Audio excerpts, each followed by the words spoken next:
So guys, इस video में एकदम सिंपल में हम समझेंगे प्रोटॉन पंप इनहिबिटर्स के बारे में, जिसके अंदर हम लोग इसके इंट्रोडक्शन देखेंगे, उसका मैकेनिज्म समझेंगे, कैसे जो हमारा गैस्ट्रिक एसिड का प्रोडक्शन होता है हमारे स्टमक के अंदर, जिससे अल्सर्स कॉज होते हैं। उसके बाद हम लोग इसके जो मेडिसिन है जो हमें इसके अंदर पढ़ना था, उनके स्ट्रक्चर, मैकेनिज्म ऑफ एक्शन और यूजेस के बारे में पढ़ेंगे, और साथ ही बहुत कुछ पढ़ने वाले हैं और अच्छे से समझने वाले हैं इस टॉपिक को। तो सबसे पहले इंट्रोडक्शन से स्टार्ट करते हैं, आखिर हमारे प्रोटॉन पंप इनहिबिटर्स होते क्या हैं।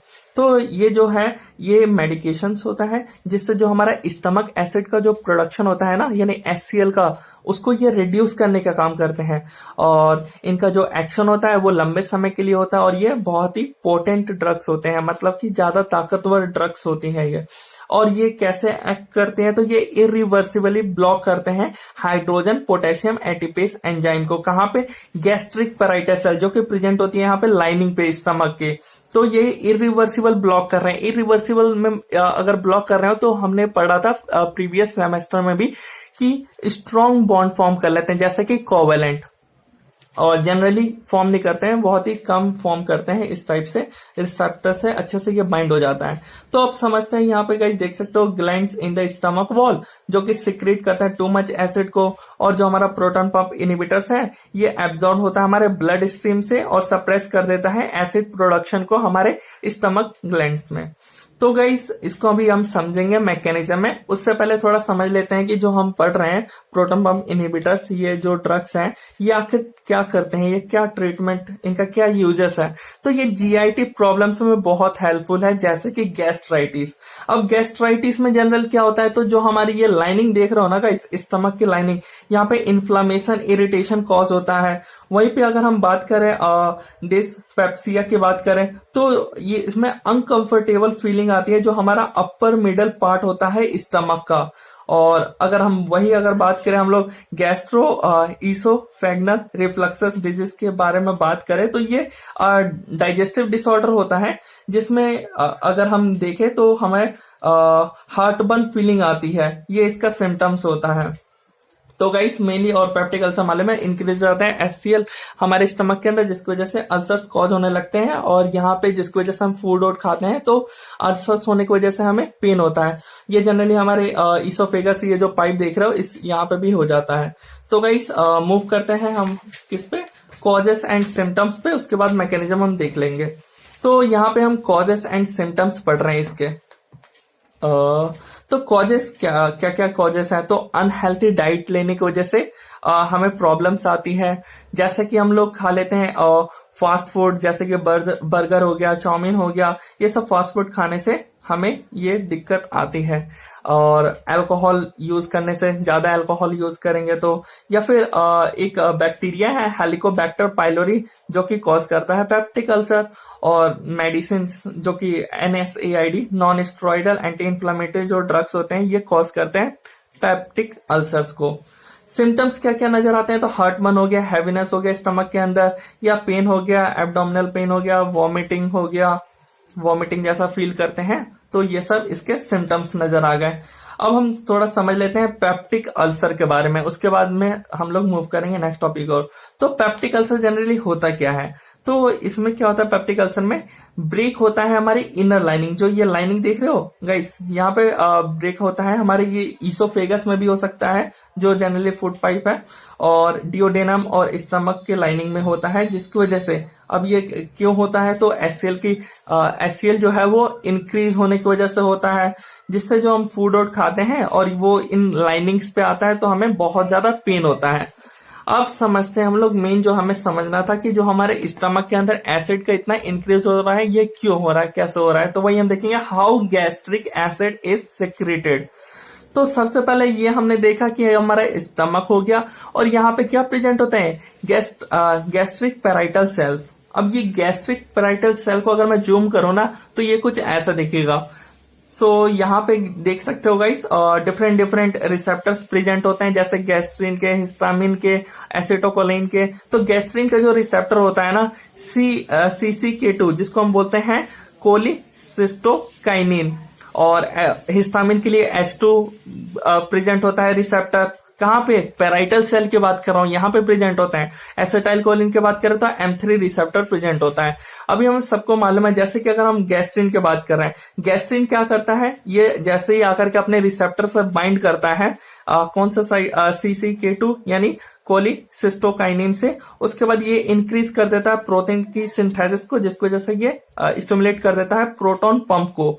अभी प्रोटॉन पंप को इनिबिट मतलब क्या कर रहा है, स्टिमुलेट कर रहा है, यानी इसकी काम करने का क्षमता को एक्सप्रेस कर रहा है। जैसे ही प्रोटॉन पंप को ये स्टिमुलेट करेगा, इसके बाद ये proton pump gastric acid secretion कर देगा। कैसे करेगा, तो जो ये यहाँ पे क्या प्रेजेंट होते हैं, अभी हमने थोड़ी देर पहले पढ़ा था कि H+ और पोटेशियम प्रेजेंट होता है, तो H+ को अंदर की साइड में भेज देता है स्टमक के अंदर, और यहाँ पे और ये जो पेराइटल सेल है उसके अंदर क्या आ जाता है, पोटेशियम आ जाता है। अब ये समझना H+ आया है, H+ क्या करता है, Cl जो प्रेजेंट होता है उनके साथ कॉम्बाइन होकर HCl फॉर्म कर लेता है और सिक्रेशन इंक्रीज हो जाता है। ये हो गया गैस्ट्रिन।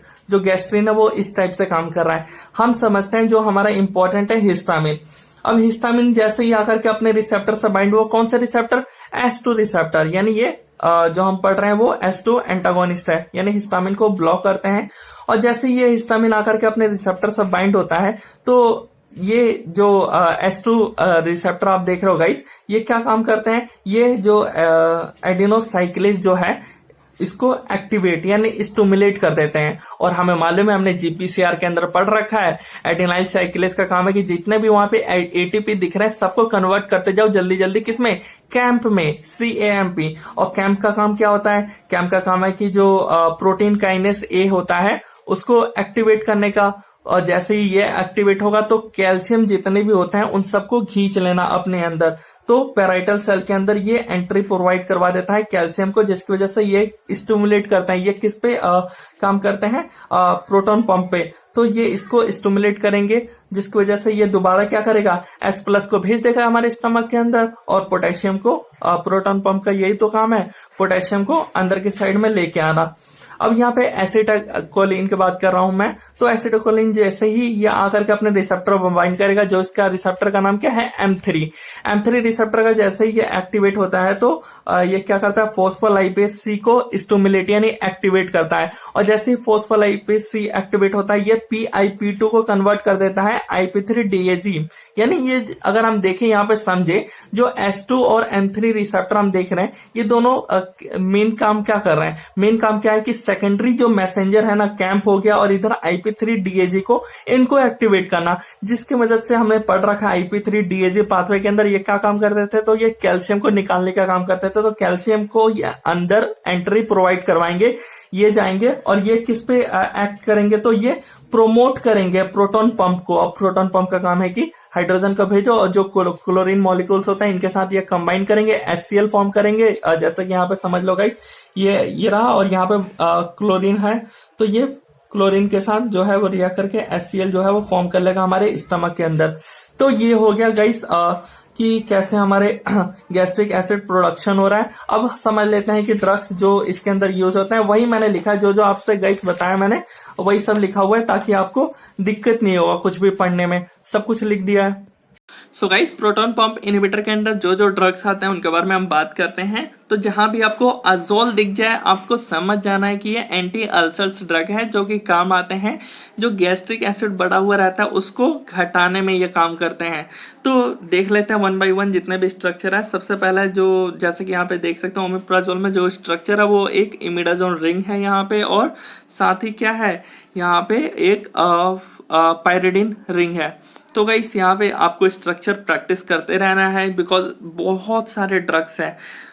IUPAC पे फोकस नहीं करना है, प्रॉपर्टीज देख लेते हैं। व्हाइट क्रिस्टलाइन पाउडर होता है और वेरी स्लाइटली सॉल्युबल होता है हमारे वाटर के अंदर। जनरली जो पूछा जाता है वो उसका मैकेनिज्म ऑफ एक्शन और यूजेस पूछा जाता है। तो ओमिप्राजोल क्या है, ये selective and irreversible proton pump inhibitor है, इरिवर्सिबल है, एंटागोनिस्ट है। तो क्या करता है काम, इरिवर्सिबल वाले अच्छे से कोवेलेंट बॉन्ड फॉर्म करते हैं रिसेप्टर के साथ, जल्दी हटते नहीं है, बहुत स्ट्रांगली बाइंड कर लेते हैं ये लोग।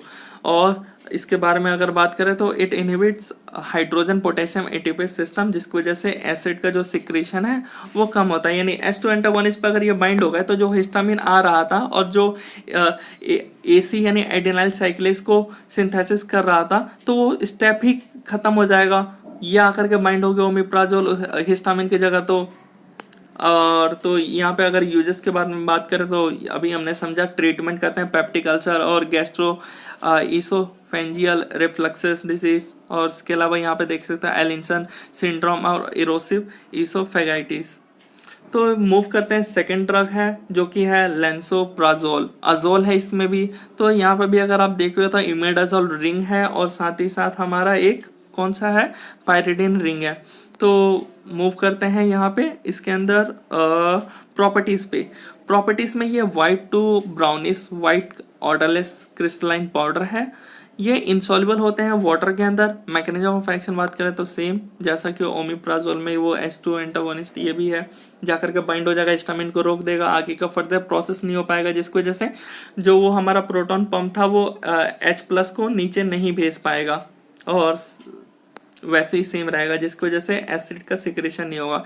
यूजेस में वही आप बता सकते हो, ये ट्रीटमेंट करते हैं गैस्ट्रिक अल्सर्स यानी पेप्टिक अल्सर्स को, जो कि NSAID जो ड्रग्स होता है नॉन स्टेरॉइड एंटी इन्फ्लामेटरी, उनको रोक के।